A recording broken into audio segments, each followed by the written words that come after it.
నమస్తే ఈనాటి వార్తా న్యూస్ కి స్వాగతం. శ్రీ సత్యసాయి జిల్లాలో పచ్చ పార్టీలో తెలుగు తమ్ముళ్లు బగ్గుమన్నారు. చంద్రబాబు, లోకేష్, అచ్చెన్నాయుడుపై టీడీపీ రెబల్స్ నిప్పులు చెరిగారు. టీడీపీ మడకసిర ఎమ్మెల్యే అభ్యర్థి ఎంఎస్ రాజు, హిందూపురం పార్లమెంట్ అభ్యర్థి పార్థసారథిని ఓడించేందుకు ఒక్కలిగా BC, SC, ST, minority community ప్రజలు ఏకమై పనిచేస్తున్నారు. టీడీపీ నుంచి రెబల్స్ గా హిందూపురం పార్లమెంటుకు 4, మడకసిర ఎమ్మెల్యే స్థానానికి 2 నామినేషన్ దాఖలు చేశారు.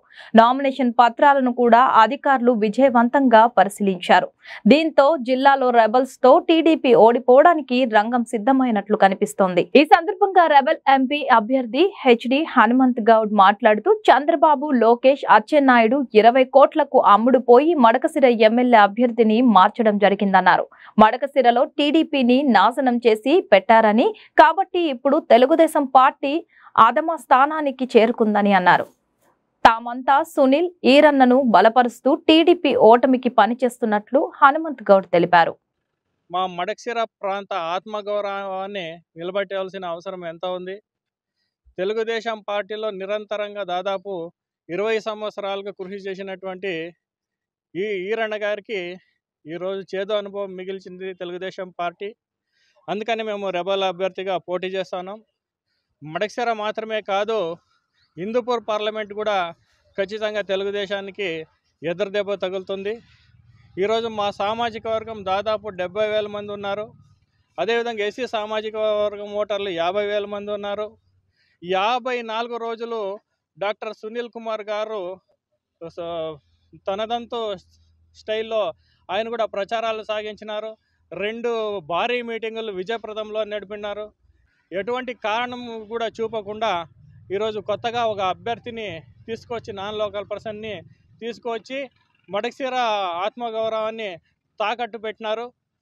ఈ విషయంలో కాంప్రమైజ్ కాకుండా దీంట్లో చాలామంది కుమ్మక్క కావడం కూడా జరిగింది. కాబట్టి ఈ అభ్యర్థిని ఎందుకు మార్చారో అనే వివరణ కూడా లేదు. ముఖ్య నాయకుని మాటలు విని ఇలా చేయడం అనేది జరిగింది. ఖచ్చితంగా భారీ మూల్యం అనేది చెల్లించుకుంటుంది. ఇండిపెండెంట్గా నామినేషన్ వేసినాం. గతంలో కూడా మాజీ మంత్రి హెచ్బి నరసేగౌడ్ గారు ఆయనకు టికెట్ ఇవ్వకపోతే ఇండిపెండెంట్గా పోటీ చేయడం జరిగింది. ఆయన మా సామాజిక వర్గానికి చెందినటువంటి నేత. అప్పుడు తెలుగుదేశం పార్టీ కన్నా ఎక్కువగా మెజారిటీ అనేది వచ్చింది. 28,000 ఓట్లు అనేవి వచ్చినాయి. తెలుగుదేశం పార్టీ కన్నా ఎక్కువ రావడంతో తర్వాత ఆయనకు పిలిచి టికెట్ ఇవ్వడం జరిగింది. ఇప్పుడు మేము ఇండిపెండెంట్గా పోటీ చేస్తూ ఉన్నాము. ఎస్సీ సామాజిక వర్గము, అన్ని సామాజిక వర్గ నాయకులు, తెలుగుదేశం పార్టీ సీనియర్ నాయకులు, ఇప్పుడు చూడొచ్చు మీరు, 3 ఎంపీపీలు అందరూ ఇక్కడే ఉన్నారు. క్యాడర్ అంతా ఇక్కడే ఉంది. ఊరికే కొంతమంది ఏదో నామమాత్రంగా కొంతమందిని ఇది పట్టించుకొని లేనిపోని అపోహలన్నీ నమ్మించి పార్టీని ఈరోజు నేలమట్టం చేసే విధంగా ఇది చేస్తూ ఉన్నారు. కాబట్టి భారీ మూల్యం అనేది ఖచ్చితంగా చెల్లించుకుంటారు. ఎంఎస్ రాజు గారు ఆయనకి గౌరవప్రదంగా తెలుగుదేశం పార్టీ టికెట్కి లేదు. ఆయన ఒక దళిత వ్యక్తి అయ్యిండి కూడా వాళ్ళు 52,000 మంది ఎస్సీలు ఉంటే వాళ్ళ యొక్క ఎన్ని బాధలు ఉంటాయనేది ఆలోచన కూడా చేయకుండా ఆయన టికెట్ ఇచ్చినట్టు లేదు. ఆయన పీక్కొన్నట్టుంది, వచ్చి పీక్కొన్నట్లుంది ఆయన. ఇది మేము కూడా చెప్తా ఉండే ఒక రిక్వెస్ట్, నారా లోకేష్ గారిని సర్వే చేయండి. మీరు మీ సీట్ ఎవరైనా దానం చేయండి. భారీ అవమానం చేయడము ఈరోజు అనేది సరిపోయినటువంటి సరితూగనటువంటి విషయం. అది మాకు డాక్టర్ సునీల్ కుమార్ గారు ఇప్పుడు కూడా వాళ్ళు కూడా స్కూటనీలో సక్సెస్ఫుల్గా వచ్చినారు. ఖచ్చితంగా ఈరోజు ఇండిపెండెంట్ అభ్యర్థి గెలవబోతా ఉన్నాడు.